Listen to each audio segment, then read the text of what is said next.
There are thousands of items in Minecraft. Among them lie bedrock, barriers, and command blocks that are said to be impossible to obtain in survival mode. But what if I told you that I obtained all of them, and many more, in survival Minecraft, and used them to transform a village in a way no one has ever seen? My journey through 6 versions of Minecraft begins here, in Beta 1.6 Test Build 3. This version of Minecraft was never officially released to the public, and what's special about it lies in the chests right in front of me. Every single item ever created at this point could be found in one of the chests, including bedrock and mob spawners. 2 of the items that, as I said earlier, were considered impossible to obtain in survival Minecraft. I then upgraded my world to Beta 1.9 Pre-Release 3, a version of Minecraft that was only out for 8 minutes before being patched. Why? Well, let me show you. By dying repeatedly, I could gain access to as many end portal frames as I wanted. I continued on to 11W49A, the 3rd snapshot for version 1.1. Now, I wouldn't actually obtain anything special in this version, but what I could do is press B on my keyboard and be put into creative mode. This, of course, was an unintentional feature in the snapshot, and to stay true to the challenge, I didn't allow myself access to any of the spawn eggs, but I did grab a few items that would be helpful later on, including sticky pistons and eyes of ender.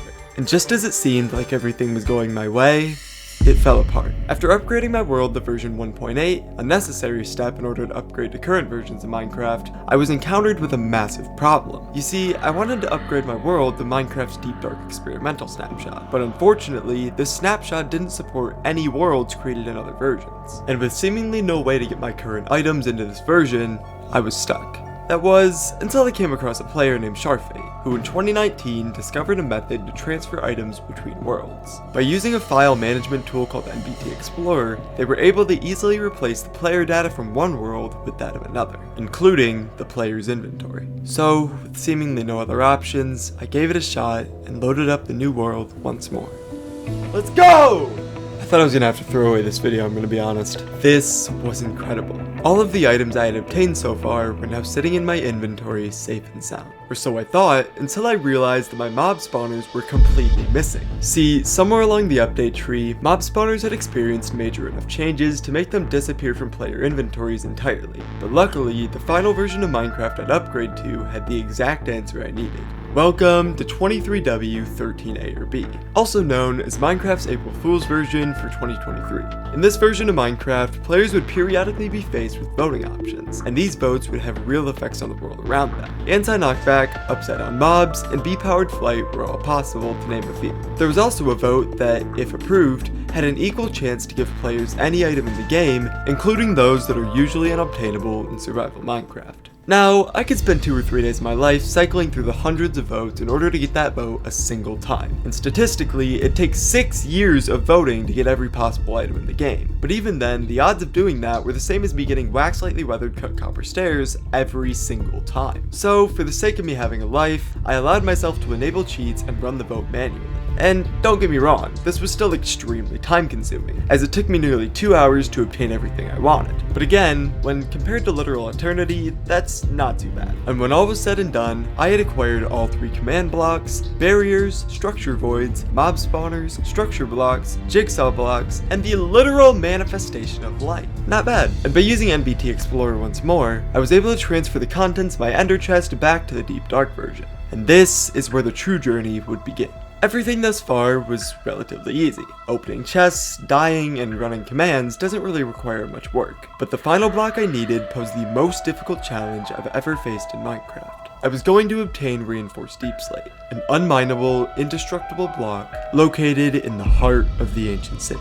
Alright, so from what I know, reinforced deep slate, you can't mine it, you can't get it with silk touch, you can't explode it, but in this snapshot you can actually push it with pistons, which I'm pretty sure got removed immediately after the snapshot, and maybe I'm crazy for this, but what I want to do is build like flying machines and literally push it out of the ancient city. And then I can kind of repeat that, but like sideways, and hopefully I can make that into like a roof or something. But I still had some preparations to make first. So after locating a plains village, I made a quick trip to the nether. Right, so something I don't understand about Minecraft is why observers need quartz to work. It's like they went, what's the most inconvenient item that we can possibly add to this crafting recipe? Oh, I know, we'll send them to an entirely different dimension for a single piece of quartz. Just makes no sense. Oh, excuse you! Speaking of minor inconveniences, I had plenty of enchantment tables and bookshelves for my time in beta 1.9, but I didn't have the levels to enchant my gear, so I took a little detour. Now, this worked out pretty well since I had to grab shulkers anyways, and after enchanting my gear, I needed to get some sheep for wool, because I don't want to have to deal with the warden. That thing is terrifying. And why am I Leowook? And after fixing my wardrobe malfunction, it was time to... Using the wool I just gathered, I made my way to an ancient city and was able to cover up all the sculk sensors that were near the portal. Alright, so now I'm just gonna mine a few blocks off of each of these sides so that when I make the flying machines, I don't get caught on like the sides and whatnot. Now that the mining was done, it was time to mine. Again! Please send help!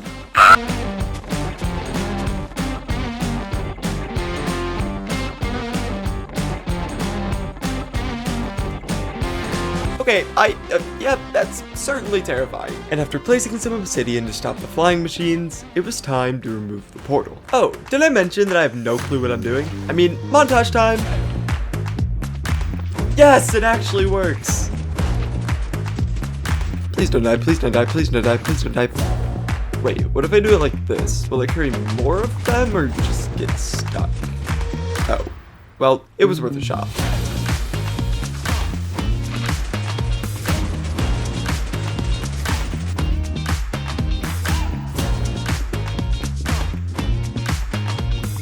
I have no clue how this works, I'm gonna be honest. Don't let the length of the montage fool you. That took me over 4 hours. But what was even more painful was the realization that I had to individually push 56 pieces of reinforced deep slate. Here's how that went. So it goes like boom, boom, boom, and then, oh, wait, nope, one more. So what if I go like that and then like that? Oh, that's cool. Yeah, it's painful, I know. But I got a pretty good hang of it after about 3 hours and managed to finish out the rest of the roof. It actually looks sick. And all that was left was to fix the windows, walls, and floor. Which I gotta admit, the end portal floor is a nice touch. And just like that, the first house was complete. Ah yes, open concept. Now, I'm a little silly for this one, but I never actually realized that the rest of the blocks I got weren't placeable in survival mode. So I did turn on cheats and go into creative to make them. But let me give you a little tour. Over here we have a lovely command block house, 2 bed, 2 bath, and I stole some sheep from it earlier. Here we have the one that you just watched me build, and then we have this one, which I think speaks for itself. And just like that, my journey was complete. I had collected bedrock, barriers, command blocks, and so many other unobtainable items, all in survival Minecraft. Something no one has ever done before. So if you have a dream you're chasing, just remember, the only person who defines your limits is you.